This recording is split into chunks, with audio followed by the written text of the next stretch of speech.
તો આપણી ચાલુના વિડીયોમાં જે વાત થઈ કે એડિનિયમમાં ફંગસ લાગે, તો આ એડિનિયમમાં જોવો ફંગસ છે. તો આજે હું તમને બતાડી કઈ રીતના ફંગસ લાગે. ફંગસ એટલે એક જાતનો હળો થાય છે, જે આપણા એડિનિયમમાં લાગી જાય એટલે એડિનિયમનું પૂરું કરી નાખે. એડિનિયમ હાવ બળી જાય અને એડિનિયમ એકદમ ફૂંકાઈ જાય. આ રીતના જોવો અહીંયા પાંદડા થવા માંડે, એકદમ બેવડા વળવા માંડે.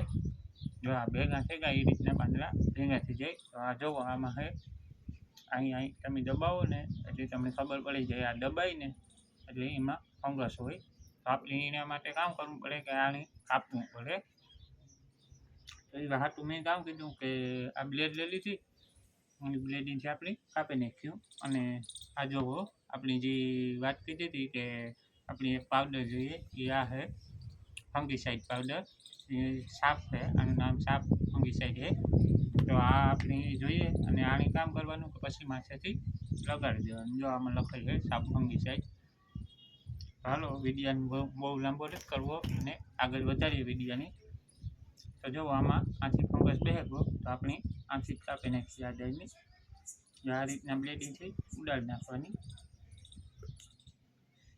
આ રીતના તો આ આપણે કાપી નાખીએ ને એટલે આથી આપણું ફંગસ જે હોય એ પૂરો થઈ જાય. અને આ જો બ્લેક દેખાતું નહીં તમને, આનું પાણી છે ને એ કાળું એકદમ ટાઈપનું, આ ફંગસ છે.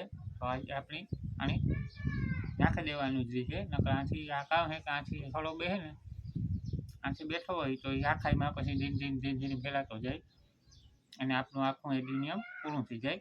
તો આને કાપે અને આમાં જો આમ પાણી નીકળે, પાણી એકદમ ઝેરી હોય તો એ આપણે છેટું રાખવું બને એટલું છોકરાઓથી. અને ઢોર કે કોઈ હોય એના છેટું રાખવું આ પાણી. જો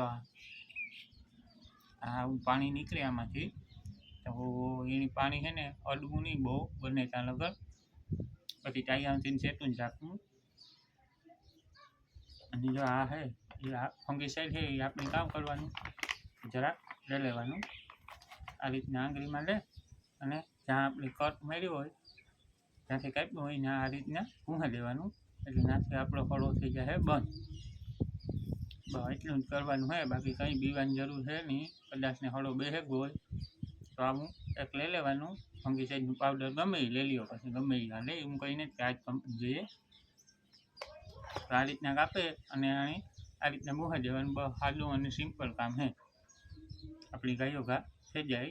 તો આ કરવાથી આપણે કામ છે કે એડિનિયમ કોઈ આપણે એવું લાગે કે ભાઈ આમાં પાંદડા જો આ રીતના ભેગા થઈ જતા હોય, અથવા તો કોઈ ગાડી હોય એ કાળી પડી ગઈ હોય ને, તો અને ખાસ આણા છે ને આમાં પહેલાં કામ થયું હતું કે જે એની પાડું હોય ને, પાડુંમાં જ ફંગસ બેસે. તો પાડુંમાં ફંગસ બેસે ને ત્યારે ખાસ ધ્યાન રાખવું. આ થળિયું હોય ને એ થળિયું દબાવે ને જરાક ચેક કરી દેવું.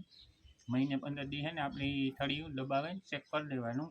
અને બીજું કે પાણીમાં નાખે અને આમાં પણ કારક નાખી દેવાનું. પાણીમાં એક એટલું શક્તિ ભરે અને એક આપણી છે એ 5-10 લીટર પાણીમાં નાખે અને આ એડિનિયમમાં એ પીવડાવી દેવાનું કારક મહિનામાં એકદા. તો આપણે એડિનિયમમાં કંઈ નહીં થાય બને ત્યાં લગર. અને જો એ છતાંય ફંગસ આવી જાય તો આ રીતનું આપણે કરવાનું રહે. આજનો વિડીયો ગમ્યો હોય તો લાઈક, અને જો ચેનલમાં નવા હોય તો સબસ્ક્રાઈબ કરી દીજો.